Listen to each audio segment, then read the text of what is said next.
Cuív. Bogum on Tanga Marivi, Gdian Tanga Marata, Martush Biobaich, Guni, because Bochtadia, that's called the Tusha Harva Biobaichs, Nal Cantashania.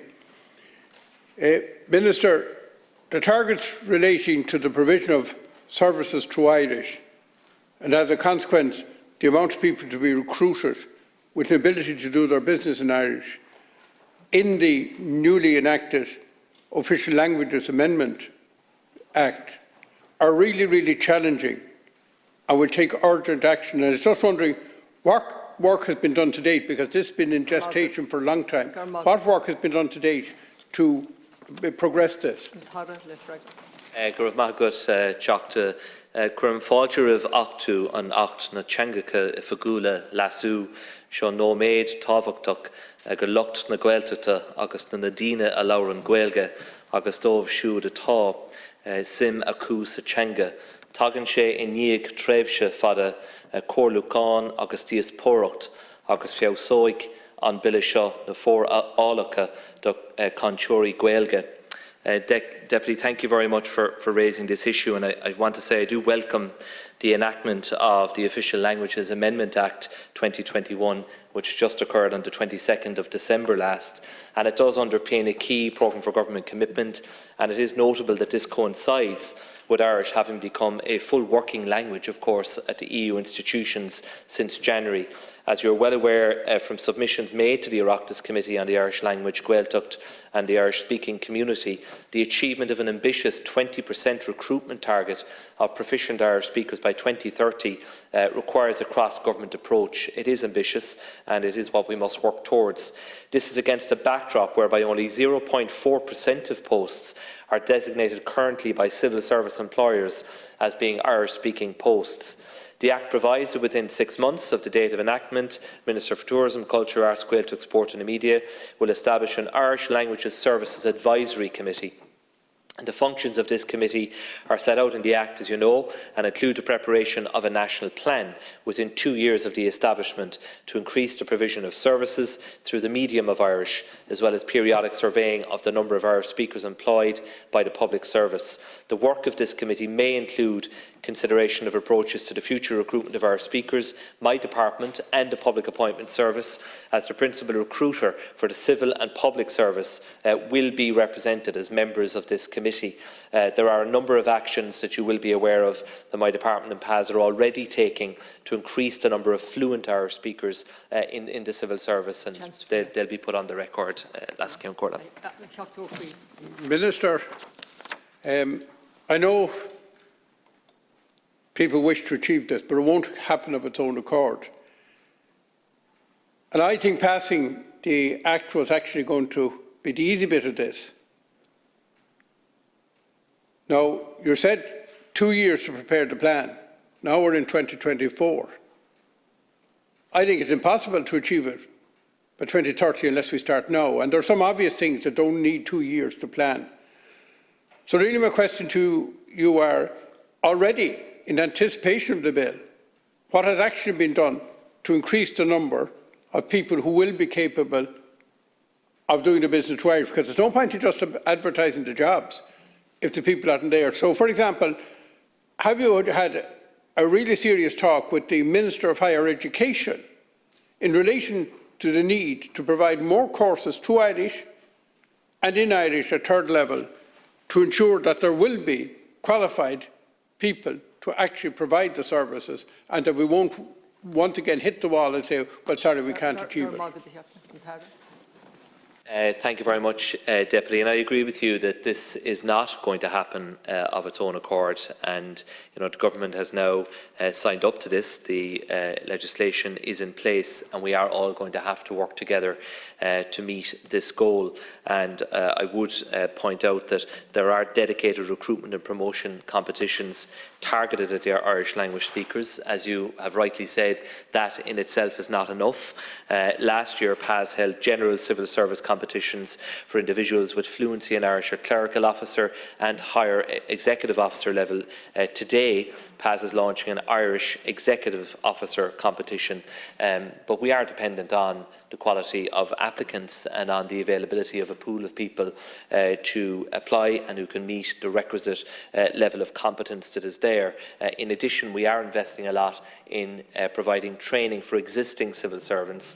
New hires, Irish language training courses continue to be made available for new hires and for all existing civil servants via One Learning, which is the Learning and Development Centre for the Civil Service based in my department, and close to 500 such enrolments took place in 2021. But I accept your overall point. This has to be a cross-government approach, including through further and higher education. Look, Minister, I welcome anybody improving their Irish, but I'm a realist and very hard-headed about this. There are 100,000, give or take, daily Irish speakers in the country. And to provide a service, and there are interesting standards laid down in Canada on this whole issue, to provide a service competently through the Irish language, you'd really want to be a daily Irish speaker. You'd want to be absolutely at home with the language.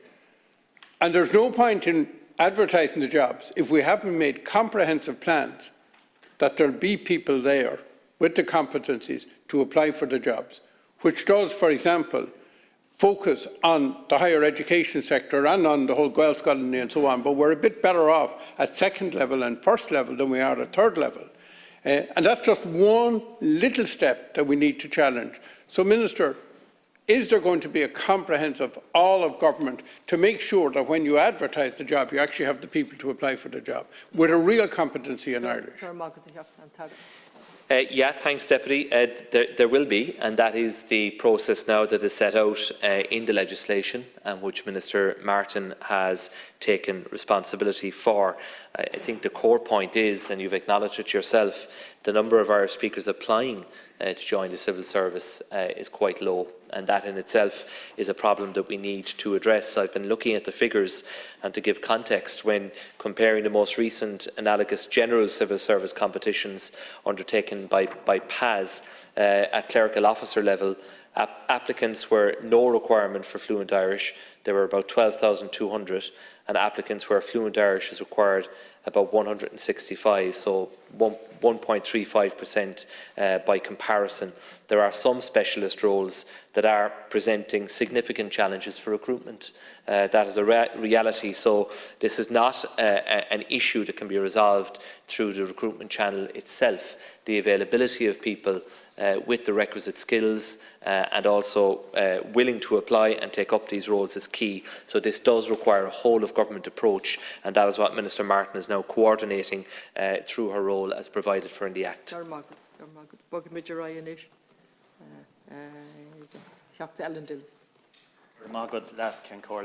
Minister, it is vital that increased effort is made to streamline the delivery of large capital projects. Too many communities are awaiting the delivery of important capital projects, and any change in delays in timelines are simply causing a loss of good faith when it comes to informing the public. And I ask, what is your department undertaking to combat this issue? Thank you very much, Deputy Dillon. The update of the Public Spending Code in 2019, combined with lessons learned from domestic projects and international best practice, highlighted the need for more structured scrutiny of major public investment projects, particularly in the area of planned delivery, costings and risk. This is to ensure that government is making decisions with a full picture of the proposal, its costs, risks and benefits. The revised NDP pledges to restructure the oversight and implementation of capital projects, to strengthen scrutiny of major public investment proposals and to drive improved project performance and value for money. It's important to acknowledge that the majority of major public investment projects are delivered on budget and on time, and there is a high level of professionalism across the sectors. However, having recognised the higher risk profile of larger projects, new procedures have been introduced in order to improve project outturns, avoid cost overruns and avoid scheduled delays. I think that left me a minute short, lass. As you're aware, my department has put in place an external assurance process to provide independent project scrutiny at key decision stages. This will involve independent expert reviews at 2 key stages in the project lifecycle under the Public Spending Code. The purpose of this is to improve value for money and to support funding departments and government with expert insight. This process for major capital projects, which is for projects in excess of €100 million, so very often the Public Spending Code and the external assurance process can get blamed for delays where that process doesn't even apply. It focuses on issues such as cost, risk and ability to deliver. And as you know, a new major projects advisory group has been established to further strengthen project management. So as a prerequisite to seeking government approval for projects at the relevant decision points, project proposals and external reviews will be scrutinised by the advisory group. These new arrangements bring Ireland into line with leading international performers and meet a recommendation of the IMF's Public Investment Management Assessment of Ireland. And it is my assessment that these safeguards will not delay projects. They're there to streamline them and to avoid mistakes and to avoid risks materialising. Thanks, Deputy.